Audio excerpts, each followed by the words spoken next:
Témoignage d'Annie Ndombe, J'arrive bientôt, le voyage entre la vie et la mort. Celui-ci est un témoignage d'une femme appelée Annie Ndombe qui est née le 1er août 1957. Elle est originaire du Kivu, en République démocratique du Congo. Et Dieu lui a montré dans une vision ce qui se passe lorsqu'une personne meurt. Ce message est pour les femmes. Veuillez regarder cette vidéo jusqu'au bout, car c'est un message qui vous édifiera et ouvrira vos yeux en tant qu'enfant de Dieu. Avant de commencer, si vous êtes nouveau sur la chaîne, abonnez-vous et activez la cloche de notification pour être notifié chaque fois que nous publions une nouvelle vidéo. N'hésitez pas non plus à partager nos vidéos avec d'autres personnes. Maman Annie, quel est le message que Dieu vous a donné? Dites-nous le message. Le message que je m'apprête à donner n'est pas un rêve que j'ai dormi et eu. Ce n'est pas aussi que je suis mort et que je suis revenu à la vie. Mais j'étais endormi et j'ai senti quelqu'un me secouer et me dire « Annie, réveille-toi. Annie, réveille-toi. Parce que le message que je veux te donner, je ne veux pas que tu l'aies dans un rêve. Parce que tu demanderais à quelqu'un de te l'expliquer et personne ne pourra le faire. Je dois te le donner pendant que tu es bien réveillé. » Je me suis réveillée de mon sommeil et j'ai regardé dans ma chambre. Et j'ai vu qu'il y avait une lumière vive dans ma chambre. Et j'ai eu peur. Alors j'ai fermé les yeux et je me suis couverte. Mais je pouvais toujours voir la luminosité, les yeux fermés. Et j'ai senti une main me prendre et m'asseoir près du lit. Et la main m'a aidé à me relever, comme lorsque vous tenez un enfant quand vous voulez le porter pour qu'il ne tombe pas. Et j'ai entendu quelqu'un me dire « Je te tiens parce que si tu vois les choses que je veux te montrer, tu t'enfuiras. » Que vois-tu devant toi? Et tout de suite, le mur de ma chambre s'est transformé en un écran de télévision. Il m'a demandé à nouveau « Que peux-tu voir devant toi ?» Et j'ai dit « Je peux voir deux montagnes, une à gauche et une à droite. » La voix que tu pouvais entendre, comment était-ce? Était-ce juste une voix ou une voix compliquée, une voix audible? Je pouvais entendre une voix comme quelqu'un qui parlait, en expliquant quelque chose à quelqu'un. C'est la voix que je pouvais entendre. Chaque question créait quelque chose sur l'écran de télévision. Puis la voix m'a dit « Que vois-tu au sommet de la montagne ?» Tout de suite, j'ai pu voir des gens vêtus de noir sur le côté gauche, avec seulement le visage visible, mais je ne pouvais pas voir leurs mains ou leurs pieds. Et sur leur côté droit, je pouvais voir des gens vêtus de blanc. Ils avaient une couronne sur la tête. Ils étaient différents de ceux qui étaient vêtus de noir. Celles vêtues de blanc, leurs vêtements étaient si blancs, si brillants, je n'avais jamais vu de vêtements comme ça avant. Et puis la voix me dit, « Vois-tu ceux vêtus de noir? Ce sont des esprits géants du monde des ténèbres. Ceux en blanc sont les anges. » Le thème de ce message que je te donne se trouve dans Apocalypse 22, 6, 7, qui dit, « Je viens bientôt » sous le thème « Le voyage entre la vie et la mort ». Je te montre le chemin par lequel une personne passe lorsqu'elle meurt. Parce que le témoignage donné dans les cimetières appartient aux gens. Mais le vrai témoignage est le voyage que cette personne fait lorsqu'elle meurt. Quand quelqu'un meurt, il y a un chemin par lequel il passe. Il y a deux lieux, le lieu de repos et le lieu de tourment. Si une personne passe et rencontre pas les esprits géants, alors elle va au lieu de repos et les anges la recevront. Et la voix m'a demandé à nouveau, « Que peux-tu voir devant toi ?» Et devant moi, je pouvais voir une chanteuse, une célèbre chanteuse de gospel. Beaucoup de gens se sont convertis à cause de ces chansons. Bien-aimés, vous ne devriez pas être une échelle pour emmener les autres au paradis, mais vous n'y allez pas. Alors que la chanteuse arrivait, les anges sont allés la saluer. Et ils chantaient, « Venez chanter pour le Seigneur des Seigneurs. Applaudissons pour lui, notre Sauveur. Entrons dans ses portes avec des cris de joie, avec des danses au roi de gloire. » Nous connaissons tous cette chanson d'Alain Moloto. Alors que les anges s'approchaient de la chanteuse, les géants sont venus très vite et ils ont dit « Elle ne vous appartient pas, elle nous appartient. » Et les anges ont dit « Comment peut-elle vous appartenir? Elle chante pour notre Dieu. » Et les esprits géants ont dit « Non, elle nous appartient. Nous avons ses affaires. » Et ils ont montré les faux cheveux que les gens portent. Ils ont montré des tresses. Ils ont montré des faux cils que les gens portent. Ils ont montré des faux ongles. Puis ils ont montré la chanteuse à l'écran. Et ils ont dit, quand elle vous appartenait, elle avait la peau noire. Puis ils ont montré la chanteuse à l'écran. Et ils ont dit, quand elle vous appartenait, elle avait la peau noire. Mais regardez maintenant, elle est de notre côté, elle a corrigé votre Dieu, elle a blanchi sa peau. Et puis, ils ont montré ses oreilles. On voit des oreilles percées comme petites, mais le trou était vraiment grand. Si Dieu lui demandait de rendre la chair qui était sur cette oreille, pourrait-elle la rendre? Les esprits géants ont donné Romains 9, verset 20, qui dit « Mais qui es-tu, un être humain, pour répondre à Dieu? Ce qui est formé, dira-t-il à celui qui l'a formé, « Pourquoi m'as-tu fait ainsi ?» Votre personne a déjà corrigé votre Dieu. Ils ont montré le pantalon que la chanteuse avait l'habitude de porter. Ils ont donné Deutéronome 22, 5, qui dit qu'une femme ne doit pas porter de vêtements d'homme et un homme ne doit pas porter de vêtements de femme. Et sur l'écran de télévision, ils m'ont montré des gens portant des jupes, des mini-shorts, et ils m'ont dit « Regarde comment elle avait l'habitude de s'habiller ». Et ils ont donné 1 Timothée 2, verset 9, qui dit que les femmes doivent être modestes dans leur apparence. Elles doivent porter des vêtements décents et appropriés. Et puis les esprits géants ont demandé aux anges, « Maintenant à qui appartient-elle? Est-elle de votre côté ou de notre côté? Nous vous avons donné les Écritures, avons-nous un problème avec vous ?» Et les anges ne pouvaient rien dire, parce que les Écritures ont fait le jugement final et ils ont donné la personne aux esprits géants. Et puis celui qui était derrière moi a dit, « Sais-tu pourquoi ils font cela? C'est à cause des cheveux que je leur ai donnés. Ils en ajoutent toujours plus. Si je rasais leurs cheveux, si je leur enlevais les cils que je leur ai donnés, si je leur enlevais les ongles, où les trouveraient-ils pour ajouter ce qu'ils rajoutent? » Et la voix a dit, « Va dire aux gens, les Écritures prendront la décision finale. Si quelqu'un veut aller au lieu de repos, il doit marcher selon la parole de Dieu. » Puis j'ai vu une deuxième personne venir. Et cet homme était un pasteur. Les anges allaient aussi le saluer en chantant la même chanson. Et les esprits géants sont revenus en disant « Il nous appartient, il ne vous appartient pas. » Et ils ont levé les bras du pasteur. Il était couvert de tatouages et de cicatrices. Et ils ont dit « Voyez, c'est pourquoi il est mort.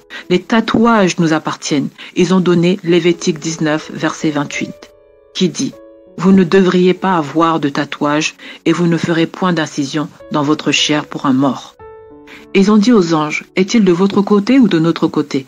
Les esprits géants l'ont pris parce que les Écritures ont pris la décision. Puis une troisième personne est venue. C'était une guerrière de prière. Encore une fois, les anges sont allés la saluer en chantant la même chanson. Puis les esprits géants sont revenus en réclamant. Elle est allée chercher et consulter des sorciers. Nous avons ses vêtements qu'elle portait. Nous avons noté la date à laquelle elle est partie. Comment pouvez-vous dire qu'elle vous appartient? Et puis ils ont donné Lévitique 19, verset 31, qui dit de ne pas consulter les médiums, les devins ou les sorciers. Et la personne derrière moi dit, tu vois, si quelqu'un va consulter un médium ou un sorcier, tout ce que tu portais ce jour-là sera retenu comme témoin contre toi, après ta mort, même si tu avais jeté les vêtements ou donné. Et la voix dit, dis aux femmes, partout où elle va, qu'elles doivent vivre selon les Écritures, qu'elles restent dans l'église là où elles sont, pour qu'elles n'aillent pas de gauche ou à droite. C'est moi qui donne la grâce, je donne grâce aux dirigeants des églises, et les gens ne leur obéissent pas. Il a donné Hébreux 13, verset 17, qui dit « Obéissez à vos dirigeants et soumettez-vous à eux. » Et puis la voix dit « Sais-tu ce qui se passe? Il n'y a plus d'ordre dans les églises. Quand je donne ma grâce à une église, je la mets là pour servir cette église. Mais quelqu'un se rebellera contre le serviteur dans l'église. Ils quittent l'église et fondent leurs propres églises. Quand ils ouvrent leurs propres églises, ils utilisent la magie pour faire des miracles et des prophéties. Ce n'est pas mon travail. Et ceux qui suivent de tels prédicateurs seront comptés comme s'ils consultent des médiums et des sorciers. Toutes ces églises ne m'appartiennent pas. De nombreuses églises sont dirigées par des gens qui sont allés voir des sorciers pour obtenir le pouvoir. Les sorciers vous donnent le pouvoir et vous demanderont de sacrifier quelque chose en retour. Restez dans un endroit où les Écritures sont enseignées. Restez-y et si vous avez une situation ou un problème, priez Dieu et Dieu se révélera à vous. Et vous pouvez me demander n'importe quoi, je vous répondrai. Beaucoup de gens n'obéissent pas aux serviteurs de Dieu. Si une personne quitte une église, ne la suivez pas, c'est un rebelle. Si vous la suivez, vous marcherez avec la malédiction. Puis l'écran a changé et j'ai vu quelqu'un qui était en train d'être lapidé. Les gens criaient « Un voleur, un voleur !» et la voix dit que le voleur ne passera pas s'il ne se confesse pas. Beaucoup de gens volent avec des mesures ou quand ils cousent des vêtements pour leurs clients. Ils ne donnent pas les mesures exactes à leurs clients. Ou quand ils vendent quelque chose et qu'ils ne donnent pas le bon prix à leurs clients. Ces gens sont aussi des voleurs. Il a donné Lévitique 19, verset 36, qui dit que vos balances et poids doivent être précis et honnêtes. Encore une fois, il m'a montré ceux qui prêtent avec intérêt et il a donné Lévitique 25, 35 à 38 à ce sujet. L'écran a de nouveau changé et j'ai vu que quelqu'un était lapidé.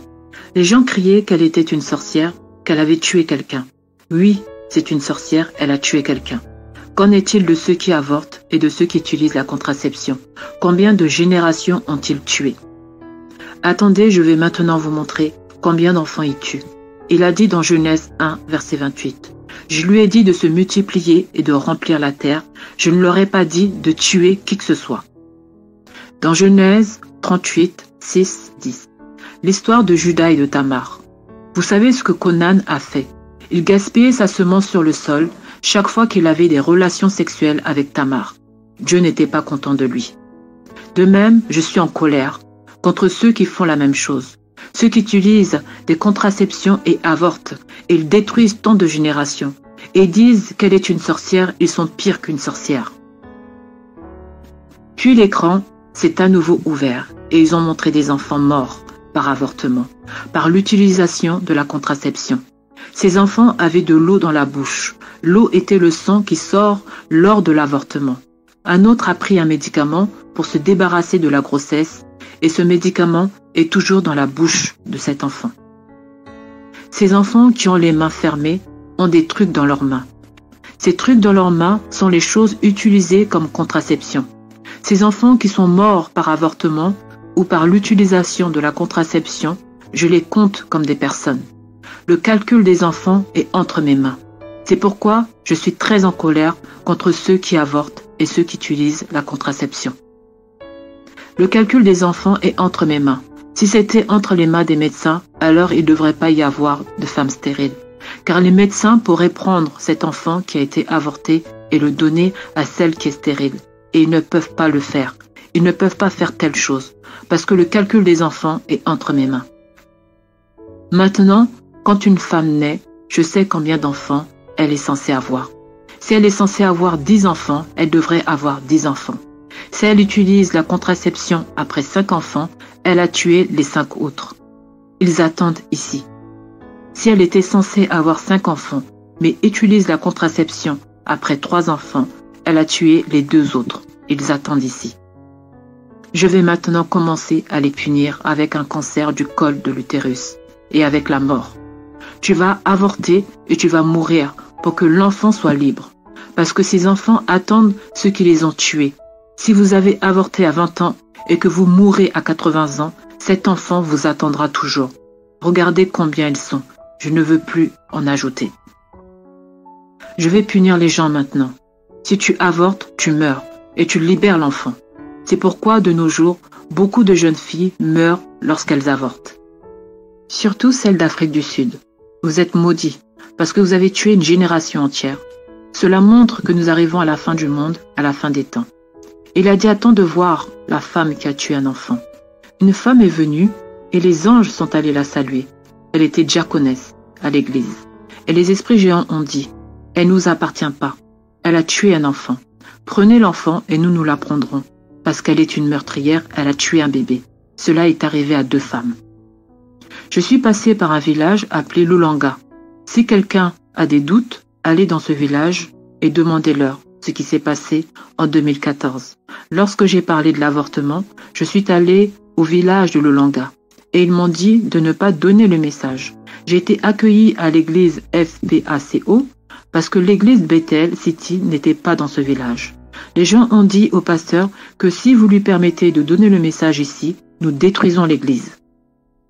Alors le pasteur m'a emmené au poste de police à la place. J'ai donné le message au poste de police. Il y avait beaucoup d'enfants, seulement peu de femmes. Les gens passaient en disant « Arrête de faire autant de bruit. Qu'est-ce que nous allons manger? Comment allons-nous nous occuper de ces enfants ?» Mais j'ai donné mon témoignage et je suis partie. Demandez aux gens de ce village de vous dire ce qui s'est passé après mon départ. Beaucoup de gens sont morts, beaucoup de filles qui ont avorté sont mortes parce qu'elles n'ont pas écouté mon message. Même cette jeune femme est morte. Elle travaillait avec les prêtres et tout le monde dans ce village a eu très peur. Une femme est allée voir le pasteur à ma recherche et il a dit « Elle n'est plus ici. Vous ne vouliez pas qu'elle donne son témoignage ici. Elle n'est plus là. Elle est retournée à Mbandaka et ils sont allés au poste de police à ma recherche. Et le chef de la police a dit « Elle n'est plus ici. Elle est allée à Mbandaka. » Mais à ce moment-là, je n'étais plus à Mbandaka. J'étais à Brazzaville et Fondo. La deuxième fois que j'y suis allée, j'ai rencontré la femme du chef de police. Elle m'a dit « Sais-tu que beaucoup de gens sont morts après ton dernier départ? Et maintenant tu veux y retourner. Ils te tueront. » Et j'ai dit « S'ils me tuent pour l'évangile, laissez-les. J'irai là où Dieu m'a envoyé. » Alors, j'y suis retournée dans le même village en 2019. Et je leur ai dit « J'étais ici en 2014 et j'ai donné un message sur l'avortement et la contraception. Dieu va tuer à nouveau pour la deuxième fois. Il y en a de ceux qui se sont échappés à la dernière minute, parce qu'ils ont demandé pardon à la dernière minute. Mais cette fois, il n'y aura pas de pardon. Si vous avortez, vous allez mourir. Si vous utilisez la contraception, vous allez mourir. J'ai donné ce message et ils sont venus après moi. Si vous demandez à quelqu'un de ce village, il connaît cette histoire et vous la racontera. Ensuite, l'écran a changé et j'ai vu beaucoup d'enfants dans les rues. Puis il a dit « Tu vois ces enfants dans les rues, ils sont ici parce que leurs parents sont divorcés. Certains sont ici parce que leurs parents sont décédés et la famille des parents a tout pris pour eux et les a mis à la rue. Certains d'entre eux résultent d'une relation extra-conjugale. Une femme mariée va avoir une relation extra-conjugale et tombe enceinte. Quand le mari découvre que l'enfant n'est pas le sien, il l'expulsera de la maison et l'enfant finira dans la rue. Certaines femmes divorcent et se remarient et son nouveau mari a des enfants d'un précédent mariage. Elle ne sait pas comment subvenir aux besoins de ses enfants. Et ses enfants finissent dans la rue. Je ne dis pas que seules les femmes sont mauvaises, les hommes sont également mauvais. Mais une femme sage construit sa maison, mais une folle la détruit de ses propres mains. Proverbe 14. Beaucoup de femmes détruisent leur mariage. Elles se remarient et laissent leurs enfants derrière elles. Ces enfants souffriront et finiront dans la rue. C'est pourquoi l'Église doit enseigner aux femmes dans les églises. Il devrait y avoir des vierges à l'Église. Ce sont ces femmes qui ne sont pas vierges qui ont tendance à tromper leur mari ou à quitter leur mariage, parce qu'elles ont connu différents types d'hommes avant le mariage. Alors quand elles trouvent que leurs maris ne peuvent pas leur plaire sexuellement, elles peuvent facilement les tromper. Mais une femme vierge est moins susceptible de tricher parce qu'elle n'a pas eu d'expérience sexuelle antérieure. C'est pourquoi les églises devraient avoir des femmes qui sont encore vierges et elles devraient travailler à bâtir les femmes vierges dès leur plus jeune âge. Et puis, il y a eu une main ouverte sur l'écran qui m'a montré l'espacement entre le majeur et l'annulaire. Si vous coupez cet espace, ça s'ouvre. C'est comme ça que la virginité est. Une fois qu'elle est prise, elle est partie. Et il a dit que si une femme perd sa virginité par un homme qui vit dans l'endroit où elle vit, elle restera à jamais attachée à cet homme. Elle restera son amante, même après son mariage avec quelqu'un d'autre. Maintenant, on m'a parlé du lit conjugal. Beaucoup de femmes refusent de plaire à leur mari au lit. Cela ouvre la porte à l'homme pour qu'il aille les tromper. Et la voix a dit « Sais-tu que j'ai créé l'homme très fragile? Si tu jettes quelque chose d'argile sur le sol, ça se brise facilement. Mais une femme a été faite de la côte de l'homme. Elle a de la chair et des os, ce qui fait qu'elle est plus forte. C'est pour cela que la femme est là pour aider son mari et à faire appel à moi. Une femme peut sauver son mari par la prière en faisant appel à moi. J'ai vu beaucoup de serviteurs tomber à cause des problèmes avec leurs femmes. Et nous, Jésus-Christ Sauve TV, avons demandé à maman Annie ce qu'elle voulait dire par là. Parce que selon le livre de 1 Pierre chapitre 3 verset 7, il est écrit que les femmes sont les partenaires les plus faibles. Et elle a répondu en disant qu'elle parlait dans un contexte de mariage. Dans le contexte du mariage, les femmes sont plus fortes parce qu'elles ont reçu le ministère de bâtir la maison ou le foyer. Le livre de Proverbes, chapitre 14, verset 1, dit qu'une femme sage bâtit sa maison, ainsi bien que l'homme soit le chef de la maison. Le ministère de la construction d'une maison ou du foyer est confié à la femme. La femme ou l'épouse est le pilier de sa maison. Elle est le pilier de son foyer. Également, si nous regardons Proverbe 31 au verset 10, cela nous donne les caractéristiques d'une femme vertueuse. La Bible nous montre qu'une femme bâtit sa maison. Elle est là pour soutenir son mari et sa famille. Est-ce que ce sont les anges qui vous disaient toutes ces choses? Non, c'est la personne derrière moi. Quoi qu'il en soit, il me l'expliquait. Il a dit que beaucoup d'hommes tombent à cause du comportement de leur femme. Dans Genèse 4, les versets 24 et 25 disent que quand j'ai créé l'homme et la femme dans le jardin d'Éden, ils étaient nus et n'étaient pas habillés. Mais de nos jours, vous voyez que certaines femmes ne permettent pas à leur mari de les toucher. Le mari se termine en arrachant leurs vêtements de force. On ne peut pas en parler ici à cause des enfants. Beaucoup de femmes ne savent pas comment vivre avec leur mari.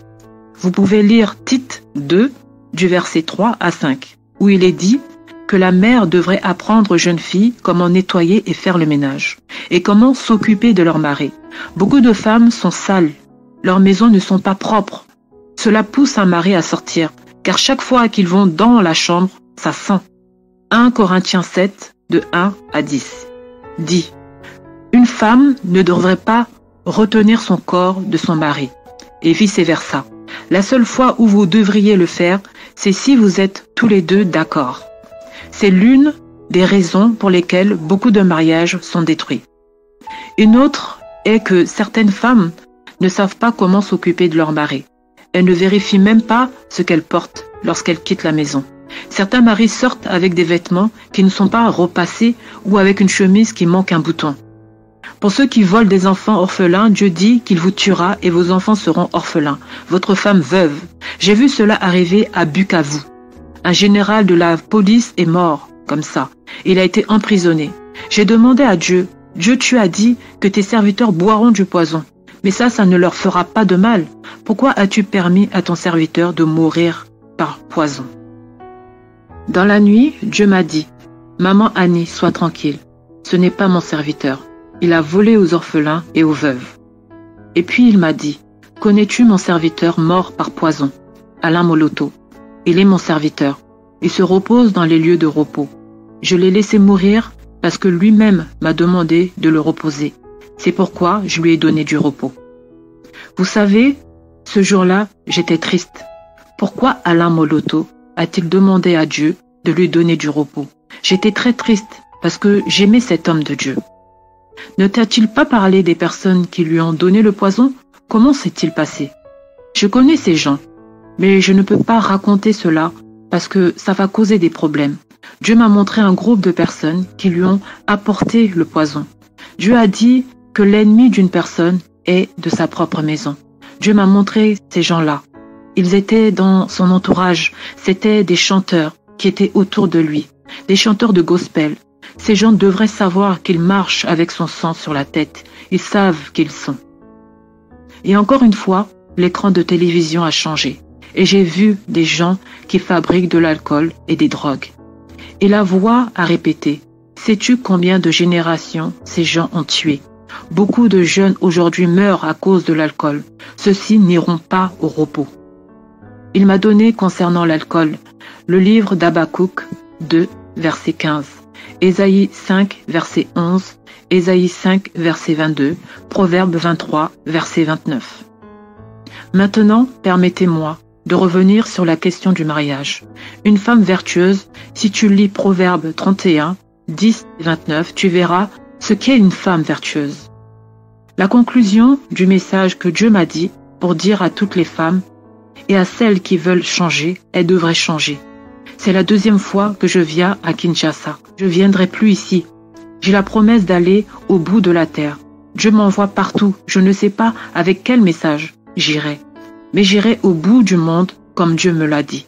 Il m'a dit de leur dire, celui qui veut abandonner les péchés, qu'il les abandonne. Ceux qui ne veulent pas les abandonner, qu'ils ne meurent pas. C'est un voyage entre la vie et la mort. Quand ils mourront, ils sauront où ils iront.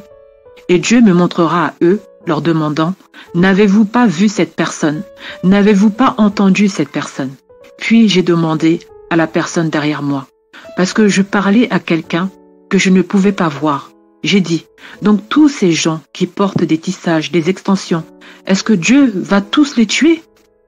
Il a répondu, quand j'ai multiplié le pain et nourri les 5000 personnes, et que je suis parti de l'autre côté de la mer, ils m'ont suivi et ont dit, nous te cherchions mais ne te trouvions pas. Et je leur ai dit, vous ne me cherchez pas à cause des miracles, mais parce que vous avez mangé du poisson et du pain. Quiconque ne mange pas de mon corps et ne boit pas de mon sang ne mérite pas d'être mon disciple. Et ils sont partis. Et seuls les 12 sont restés.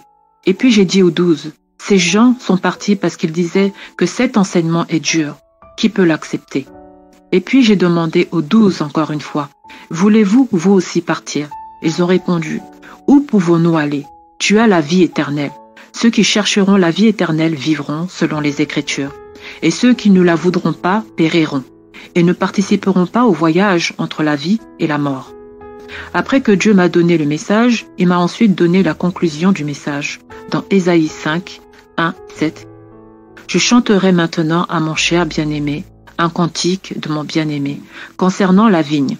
Mon cher bien-aimé avait une vigne sur une colline très fertile. Et il l'entoura et en ôta les pierres et la planta des meilleurs cèpes. Il bâtit autour au milieu d'elle et il creusa un pressoir et il s'attendait à ce qu'elle produirait des raisins. Mais elle a produit des grappes sauvages. Et maintenant, ô habitants de Jérusalem et aux hommes de Juda, jugez, je vous prie, entre moi et ma vigne. Qui a-t-il encore à faire à ma vigne que je n'ai pas fait pour elle? Pourquoi quand j'attendais qu'elle produirait des raisins, a-t-elle produit des raisins sauvages? Et maintenant, je vais vous dire ce que je vais faire à ma vigne. J'ôterai sa haie et elle sera broutée, et j'abattrai sa clôture et elle sera piétinée. Et je la réduirai en friche, elle ne sera plus taillée ni bêchée, mais les ronces et les épines monteront. Je commanderai aussi aux nuages de ne plus faire tomber la pluie sur elle, car la vigne du Seigneur des armées est la maison d'Israël, et les hommes de Juda sont sa plante agréable. Il en attendait le juste jugement, et voici l'oppression, la droiture, et voici un cri. Nous voici à la fin du témoignage. Nous invitons à chacun à prendre un moment pour méditer ce qui a été présenté dans ce témoignage. Votre vie éternelle dépend de votre choix ici sur terre. N'endurcissez pas vos cœurs si vous entendez la voix du Seigneur aujourd'hui, mais soumettez-vous à la volonté de notre Dieu. Le temps passe vite et après la mort vient le jugement. Si vous avez encore des doutes sur quoi que ce soit, nous vous conseillons de vous humilier devant Dieu en prière et demandez-lui de vous faire grâce de comprendre ce qu'il vous dit. Rappelez-vous, les choses de l'esprit ne peuvent être discernées qu'en esprit. Que le Seigneur Jésus-Christ de Nazareth vous bénisse et on se dit à la prochaine dans notre nouvelle vidéo. Shalom.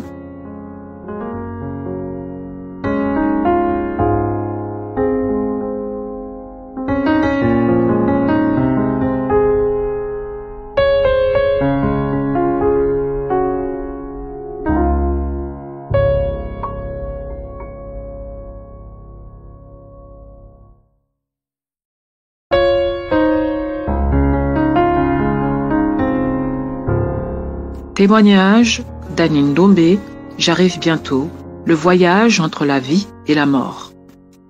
Celui-ci est un témoignage d'une femme appelée Anine Ndombé qui est née le 1er août 1957. Elle est originaire du Kivu, en République démocratique du Congo. Et Dieu lui a montré dans une vision